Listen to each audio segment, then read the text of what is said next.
Omulabi wange omulungi nkwanirizaako wano ku YouTube channel amanya Maggie nga bulijjo ate era nga nva mu kitongole kya Kyeyo Initiative Uganda.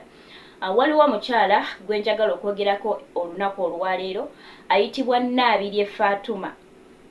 Naabirye Fatuma kibadde kigambibwa oba nga kiteeberezebwa okuba nga yattibwa era nga yattibwa ku ofiisi ye ey'e Iraq.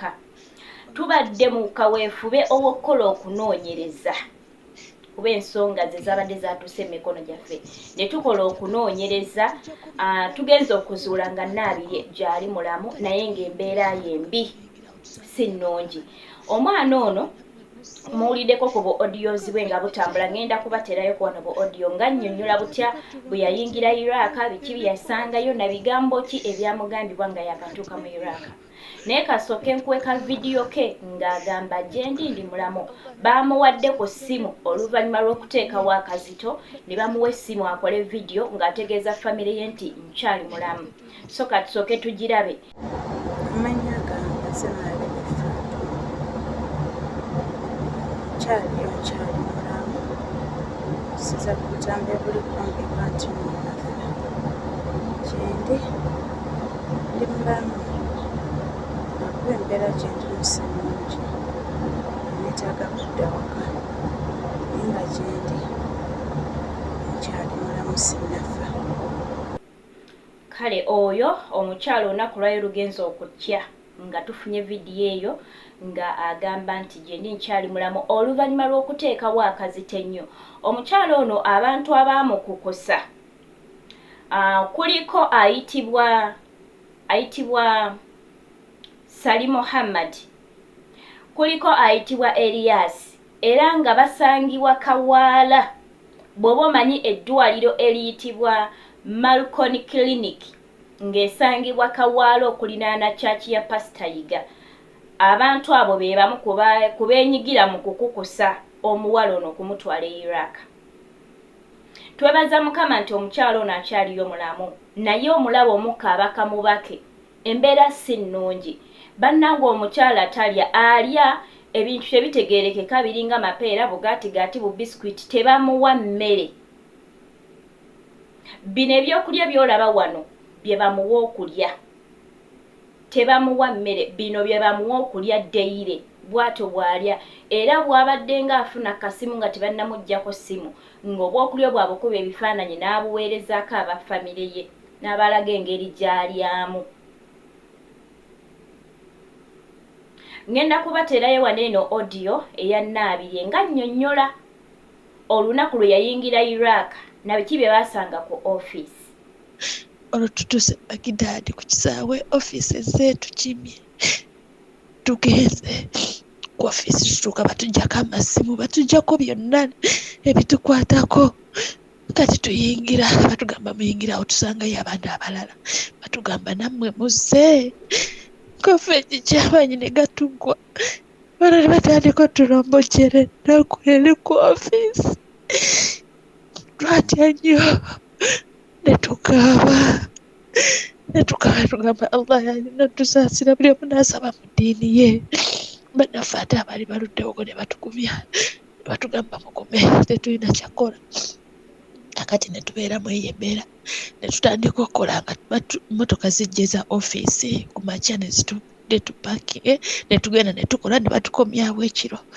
Naye ng'obuzibu batukuba ofiisi bakuba nga batukubisa batuuni ate ng'akuba omwana omuwala ng'alinga alwana ne musajja munne omuntu toli kumuddiza naye ng'akuba n'akulinnyirira n'akuba buli wasanze n'akwambula empale n'akusooseka ebiti mukyala nga batukolako all forms of violence. Tukola ne batusasula bakola bye baakola byonna ne tubeerawo mu eyo embeera.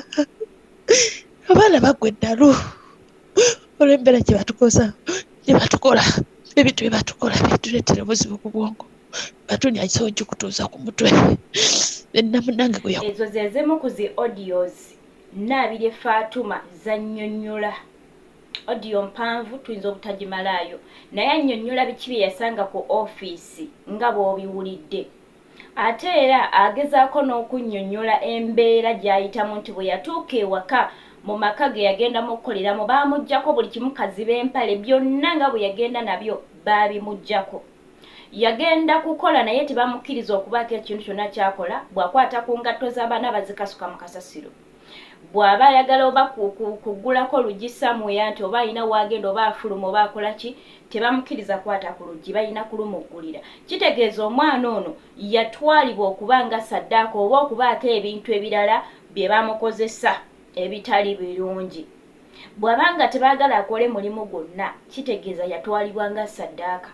Ali awo alina kufiidinga bintu byabwe oba byo bimunywemu omusaayi. So tukole ekisoboka kyonna okulaba nti Naabirye addizibwa e Uganda.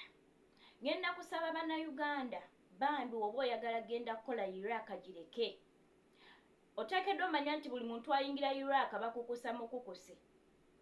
Iraq mugyesonyiwe baddiya. Oli ne bwagamba nti nkutwalira bwerere togenda teekamu wadde 10. Bannange tokkiriza. Ekiri e Iraq kikambwe. Olaba owe Saudi Arabia akaaba ng'ate yo ayingira mu mateeka nga teyakukusibwa. Kati ate owe Iraq gwe batwala nga akukusiddwa. Ofiisi bakimanyi mwakukusibwa.